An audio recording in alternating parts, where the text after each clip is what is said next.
Exam எப்படிமா பண்ண? நல்லா பண்ணிருக்கேமா. 10th நம்ம ஊர்லயே ஃபர்ஸ்ட் வந்தேலமா, அதே மாதிரி 12th தமிழ்நாட்டிலேயே ஸ்டேட் ஃபர்ஸ்ட் வருவேமா. சரி தங்கோ. அம்மா நான் கொல்ல பக்கம் போயிட்டு வரேம்மா. சரிம்மா, பார்த்து போயிட்டு வா.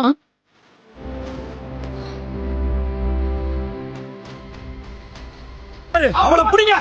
அண்ணா என்ன எதுவும் பண்ணிடாதீங்கண்ணா, நான் படிக்கணும்ண்ணா, விட்டுருங்கண்ணா, உங்க தங்கச்சி நினைச்சு விட்டுருங்கண்ணா, ப்ளீஸ் அண்ணா.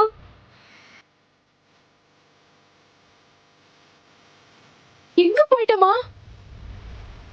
என் பொண்ணு காணோம் சார், தயவு செய்து கண்டுபிடிச்சு கொடுங்க சார்.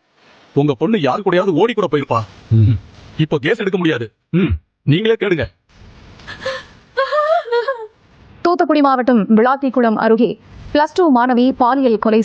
அம்மா நமக்கு ஏதாவது ஆனா நம்மள காப்பாத்த, பெண்களை பாதுகாக்க யாராவது வருவாங்களாமா? அந்த முடிவை எடுக்கிறது இந்த வீடியோ பாக்குற மக்கள் கையில தான் இருக்கு.